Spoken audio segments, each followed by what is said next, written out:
OMI with intracranial extension, so this is otitis media interna that extends into the brain, can have acute and chronic signs just depending on how long it's been going on and how long they've been dealing with masking their symptoms for. And so acute signs or chronic vestibular signs, tetraparesis are common. Again, because the facial nerve goes through there, oftentimes we're going to have some degree of facial paresis or paralysis. In some cases, if you have a relatively big brain abscess, you can have cranial nerve 5 affected as well and have decreased facial sensation. And then various degrees of obtundation, depending on kind of how big the brainstem component is. And so this is, again, just to kind of remind us of anatomy. We have the external ear there, ear canal coming down to the level of the eardrum. Behind that, we have our middle ear and our inner ear before we travel into the brainstem. And so diagnosis, oftentimes you're going to have some degree of imaging. So MRI is great for this because you can see the abscess within the brainstem a lot more clear than you would see with just a CT scan. So CT has a lot of bone artifact that will make it difficult to evaluate soft tissue within the brainstem. But CTs are nice in that they're cheap and they tend to be, I would say cheap, but cheaper than an MRI in a lot of cases and quicker. And so in some cases, if we're really suspicious of this, we will just do a CT scan and you can see the bone really well on the CT.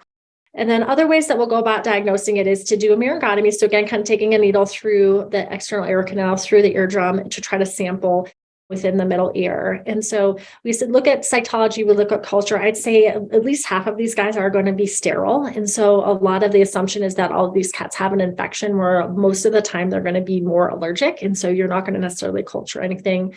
Keep in mind, when you do a myringotomy, you are going to rupture the eardrum. You're going to have to do that in order to be able to get the needle in there. And so after that, even if you do diagnose an infection, you're not going to want to put any sort of topical meds into the ear through a ruptured eardrum. So I usually tell people probably at least 2 weeks for that to seal over, probably 4 weeks to be safe. And so treatment for otitis media internal with intracranial extension is going to be kind of both medical and surgical, depending on how severe the animal's affected. So medical is going to involve some degree of steroids. So even if they're an infection, you're going to need to have them on a steroid anti-inflammatory to reduce inflammation in the inner ear and in the brain. And then also on antibiotics for a long period of time. So one of the main problems people will have is that they'll put them on antibiotics for a couple of weeks when they probably really need a couple of months. So usually I'll do, if they'll tolerate it, I know cats can be hard to medicate, ideally at least 2 months of antibiotics. And then the tricky thing with animals that are just treated medically is it's very common for those symptoms to recur. And so this is an example of a cat that has pretty severe otitis media here that's extended into the brain that has a really massive brain abscess. And so you can treat this cat medically, but if you're not really getting rid of the source of the infection, it's very, very likely that's going to continue to extend into the brain. And so the other main treatment that we'll oftentimes do to try to prevent that, especially in animals that are more severe, is to do surgery. And so usually we'll come in from underneath the bulla and do a ventral bulla osteotomy to make a hole. This is a picture of a very large hole. They're not usually quite this big, but it allows us to drain the tissue that's inside the middle ear and essentially give an outlet valve for that infection to come out instead of spreading into the brain.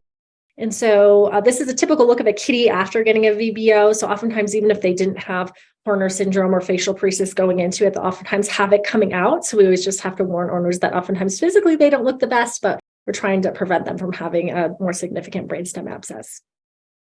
And so again, remembering that a lot of these guys are not necessarily a pure infection or a primary infection. So about 50% of them are going to be more allergic.